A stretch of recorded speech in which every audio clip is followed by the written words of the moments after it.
Air India का मुसाफिर तैयारा अहमदाबाद में शहरी आबादी पर गिरकर तबाह। 241 मुसाफिरों समेत 316 हलाकतें। तैयारे से छलांग लगाने वाला एक मुसाफिर बच निकला। बोइंग 787 लंदन के लिए उड़ान भरने के चंद लम्हों बाद ही रहायशी इलाके पर जा गिरा। तैयारा गिरते ही आग के गोले में तब्दील हो गया। अहमदाबाद पुलिस चीफ के मुताबिक तैयारा एक हॉस्टल पर गिरा। हॉस्टल में मुकीम 75 तलबा भी जान की बाजी हार गए। 45 तलबा शदीद जख्मी। हलाकतों में इजाफे का भी खदशा। इमदादी कार्रवाइयों के दौरान 2 जली हुई लाशें अस्पताल मुंतकिल करने का अमल जारी। अस्पतालों में इमरजेंसी नाफिज। इमदादी कार्रवाइयों के लिए फौज भी तलब। तैयारे में सवार 2 बरतानवी शहरियों की तैयारे में सवार होने से पहले की बनाई आखिरी वीडियो और एक भारतीय खानदान की आखिरी सेल्फी भी सामने आ गई।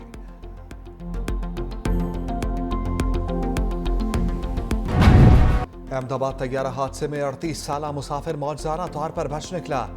एक 11 सीट पर बैठे रमेश नामी मुसाफिर ने तैयारा गिरने से चंद लम्हे पहले इमरजेंसी गेट खोलकर बाहर छलांग लगा दी थी। जख्मी मुसाफिर अस्पताल मुंतकिल। जिंदा बच जाने वाले मुसाफिर रमेश का कहना है कि सब कुछ बहुत अचानक हुआ। मेरा भाई भी साथ सफर कर रहा था। चारों तरफ लाशें थीं। मैं उठा और भागना शुरू कर दिया। किसी ने मुझे अस्पताल पहुंचाया। ट्रैफिक में फंसने वाली खातून मुसाफिर भूमि चौहान ताखीर से पहुंचने पर तैयारे में सवार ही ना हो सकी, जिसकी वजह से जान बच गई। गुजरात के साबिक वज़ीर आला विजय रूपानी भी तैयारा हादसे में मारे गए। भारतीय मीडिया के मुताबिक जहाज में 169 भारतीय शहरी, 52 बरतानवी, 7 पुर्तगाली और 1 कैनेडियन शहरी सवार थे। 11 बच्चे भी जलकर राख बन गए। तैयारा गिरने से कबल 1:39 पर कैप्टन ने मेजर की कॉल दी। 625 फीट की बुलंदी पर तैयारे का कंट्रोल टावर से राब्ता मुनक़ता हो गया। एयर इंडिया का हादसे में हलाक अफराद के अहले खाना के लिए 1 करोड़ रुपए इमदाद का ऐलान।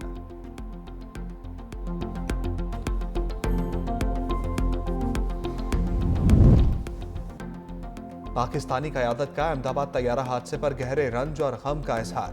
सदर आसिफ अली जरदारी ने कहा, हमारी दिली हमदर्दियां अपने प्यारों को खोने वाले मुतासरा खानदानों के साथ हैं। वज़ीर आज़म शहबाज शरीफ ने हादसे पर इज़हार अफसोस करते हुए कहा, दुख की इस घड़ी में मुतासरा खानदानों के दुख में बराबर के शरीक हैं। नवाज शरीफ का भारतीय वज़ीर आज़म नरेंद्र मोदी और अवाम से इज़हार ताज़ियत। कहा, यह सानिया इंसानियत का मुश्तरका दुख है। Chairman peoples party Bilawal Bhutto Zardari और खातून अव्वल आसमा भुट्टो जरदारी का भारतीय मुसाफिर तैयारे के हादसे पर इज़हार अफसोस। नायब वज़ीर आज़म इसहाक डार, वज़ीर दिफा ख्वाजा आसिफ और वज़ीर आला पंजाब मरियम नवाज भी हादसे पर गमज़दा।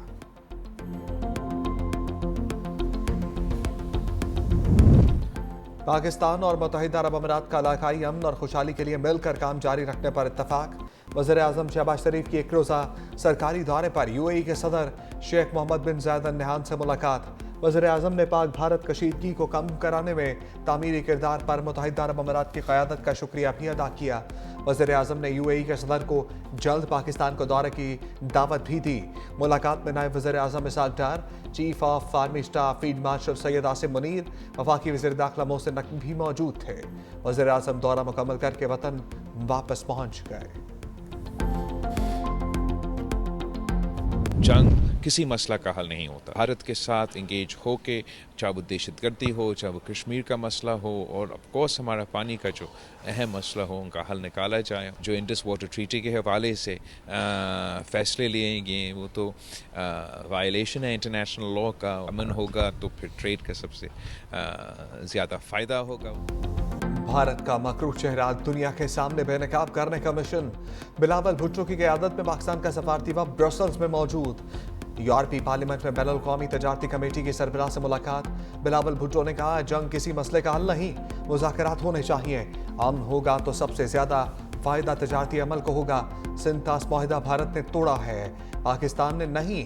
पाकिस्तान कश्मीर, पानी समेत तमाम मसाइल का हल मुज़ाकरात के जरिए चाहता है। BBC के इंटरव्यू में चेयरमैन पीपल्स पार्टी ने कहा, भारत ने पानी रोका तो जंग होगी। दहशतगर्दी के खिलाफ हमारे इक़दामात से दुनिया वाकिफ है। बिलावल भुट्टो ने बानी पीटीआई की सियासत को गैर जमहूरी और गैर पार्लिमानी करार दे दिया। कहा, बानी पीटीआई आज भी सिर्फ एस्टैब्लिशमेंट से बात करने के ख्वाहिशमंद है।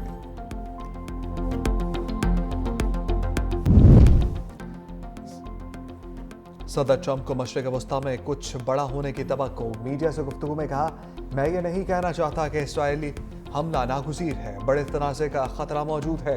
बहुत जल्द कुछ हो सकता है। मैं ईरान से जौहरी माहदा करना चाहता हूँ। ईरान को जौहरी हथियार हासिल नहीं करने देंगे। पाक भारत जंग का तस्करा करते हुए सदर ट्रंप ने कहा, पाकिस्तान और भारत में एटमी जंग शुरू होने वाली थी।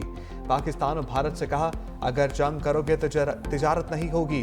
पाकिस्तान और भारत को बताया कि कश्मीर का तनाज़ा देरीना है, मैं तमाम मसाइल हल करा सकता हूँ। एक सवाल पर बोले, इलॉन मस्क मुझे पसंद करते हैं, इलेक्ट्रिक गाड़ियों पर मस्क से बात करना चाहता हूँ। सदर ट्रंप ने इलॉन मस्क की जानिब से दी गई टेस्ला गाड़ी की तारीफ भी की। इसराइल पूरे मशरिक़ वस्ता को जंग की भट्टी में झोंकने पर तुल गया। ईरान पर हमले की तैयारी कर ली। अमेरिका को पेश की इत्तला भी दे दी। अमेरिकी मीडिया ने दावा किया, इसराइल अमेरिका की मदद के बगैर ही ईरान पर हमला करने के लिए तैयार है।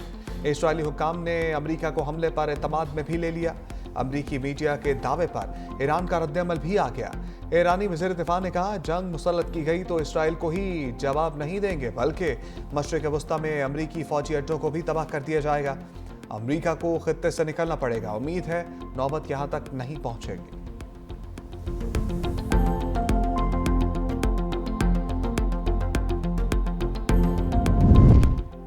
अमेरिका ने बहरीन और इराक से गैर सिफारती अमले के इनखला की हिदायत कर दी।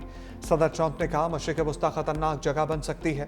उम्मीद कम है कि ईरान यूरेनियम अफसूदगी में कमी पर आमादा होगा, लेकिन ये बात वाज़ेह है कि ईरान जौहरी हथियार हासिल नहीं कर सकता। अमेरिका और ईरान में जौहरी मुज़ाकरात का छठा दौर एतवार को मुतवक्किल।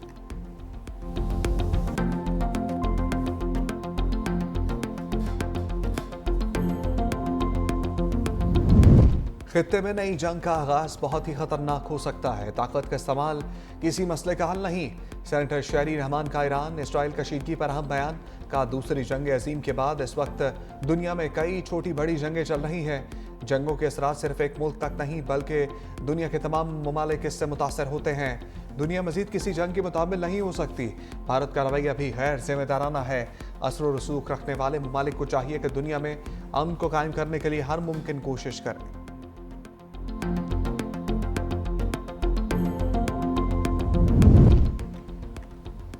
सदर मुमलिकत आसिफ अली जरदारी से आज़ाद कश्मीर कानून साज असम्बली के मेंबरान के वफ़द की मुलाकात। आज़ाद कश्मीर की मौजूदा सूरत हाल पर तबादला ख्याल। वफ़द ने सदर मुमलिकत को आज़ाद जम्मू कश्मीर के मसाइल और तरक्याती ज़रूरियात के हवाले से आगाह किया। मुलाकात में आज़ाद जम्मू कश्मीर के मसाइल और खित्ते में सहूलियात की फराहमी पर भी गुफ्तगू।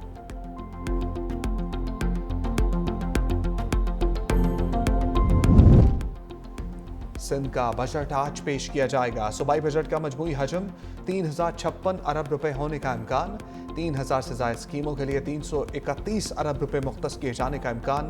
तरक्याती बजट में 59 अरब रुपए इजाफे की तजवीज़। तरक्याती बजट 1000 अरब का हिस्सा अबूर कर जाएगा। सेहत के शोबे की तरक्याती स्कीमों के लिए 21 अरब 31 करोड़ से ज़ायद। तालीम के लिए 38 अरब 20 करोड़ से ज़ायद मुख्तस किए जाने का इम्कान। 9 इंटरनेशनल डोनर पार्टनर्स भी सिंध हुकूमत के साथ मंसूबों में इश्तराक करेंगे। खैबर पख्तूनख्वा का 2000 अरब का सरप्लस बजट आज पेश किया जाएगा। सालाना तरक्याती प्रोग्राम के लिए 528 अरब रुपए के फंड्स रखने की तजवीज़। बंदोबस्ती अजला के लिए 195, लोकल गवर्नमेंट के लिए 39 अरब रुपए से ज़्यादा रखे जाएंगे। सूबे में तालीमी एमरजेंसी नाफिज की जाएगी। स्कूलों में सहूलियात पूरा करने और आउट ऑफ स्कूल चिल्ड्रन के लिए फंड्स रखे जाएंगे। सूबे में सियाहत के फ़रोग के लिए सियाहती मकामात में सड़कों की तामीर और बहाली के लिए फंड्स मुख्तस करने की तजवीज़। वफाकी हुकूमत का बजट जो है IMF के एक सख्त प्रोग्राम में होते हुए भी कोशिश की गई कि लोगों को रिलीफ दिया जाए। पंजाब का बजट भी मुकम्मल तौर पर टैक्स फ्री बजट होगा। चीफ मिनिस्टर साहिबा ने नए टैक्स की तमाम तजावीज़ जो हैं वो मुस्तरद कर दी हैं। पंजाब के तमाम बड़े छोटे प्रोजेक्ट्स जितने भी हैं वो तमाम मरीम नवाज साहिबा अपनी हुकूमत के वसाइल से पूरे कर रही हैं। वफाक का कोई भी मंसूबा पंजाब के अंदर जो है वो इस वक्त नहीं है। पंजाब का बजट 16 जून को पेश किया जाएगा। वज़ीर आला मरीम नवाज ने बजट में नए टैक्स की तमाम तजावीज़ मुस्तरद कर दी। पंजाब का बजट टैक्स फ्री होगा। वज़ीर इत्तलात अज़मा बुखारी की लाहौर में प्रेस कॉन्फ्रेंस। कहा, पंजाब में इस वक्त वफाक का कोई मंसूबा नहीं। पंजाब ने तमाम मंसूबे अपने वसाइल से शुरू किए। सुथरा पंजाब के हवाले से नई तारीख रकम की गई है। तालीम के हवाले से बहुत काम किया गया है।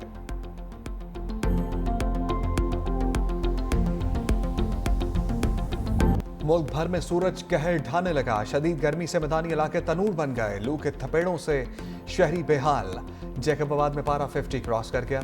दादू, नूरपुर थल, भावल नगर, जौहराबाद और सरगोदा में दर्जा हरारत 49, जबकि लाड़काना में 48 degree centigrade record. Lahore, Sialkot और फैसलाबाद में टेम्परेचर 40 डिग्री तक जा पहुंचा। बहावलपुर में शदीद गर्मी ने 3 अफराद की जान ले ली। लाशें विक्टोरिया अस्पताल मुंतकिल। महकमा मौसमियात ने आज से 16 जून के दौरान इस्लामाबाद समेत खैबर पख्तूनख्वा पंजाब में बारिश और यालाबारी की पेशगोई कर दी।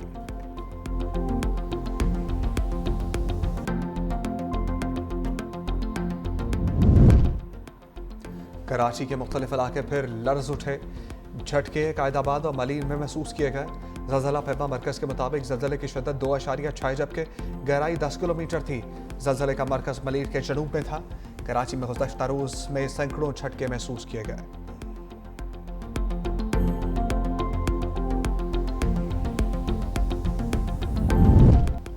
लॉर्ड्स में दूसरे रोज भी बॉलर्स छाए रहे। वर्ल्ड टेस्ट चैंपियनशिप फाइनल दूसरे रोज ही फैसला कुन मरहले में दाखिल। ऑस्ट्रेलिया ने दूसरे इनिंग्स में 8 विकेटों पर 144 रन बना लिए। जनूबी अफ्रीका के खिलाफ 218 रन की बढ़तरी हासिल कर ली। इससे पहले इनिंग्स में जनूबी अफ्रीका की पूरी टीम 138 रन बनाकर ढेर हो गई। कमिंस ने 6 खिलाड़ियों को पवेलियन भेजा। ऑस्ट्रेलिया ने पहले इनिंग्स में 212 रन बनाए थे।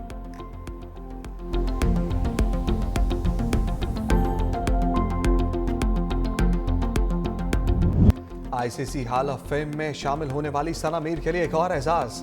लॉर्ड्स में बेल बजाकर वर्ल्ड टेस्ट चैंपियनशिप फाइनल का आगाज किया।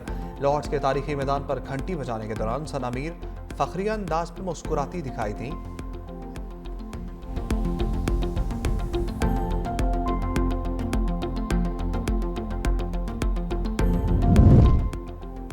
मोहम्मद यूसुफ ने नेशनल क्रिकेट अकेडमी में बैटिंग कोच के ओहदे से इस्तीफा दे दिया। राय के मुताबिक मोहम्मद यूसुफ ने फैसला निजी मसरूफियात के बायस किया। इस्तीफा पीसीबी को भिजवा दिया। मोहम्मद यूसुफ द्वारा न्यूजीलैंड में बैटिंग कोच की हैसियत से टीम मैनेजमेंट में शामिल थे।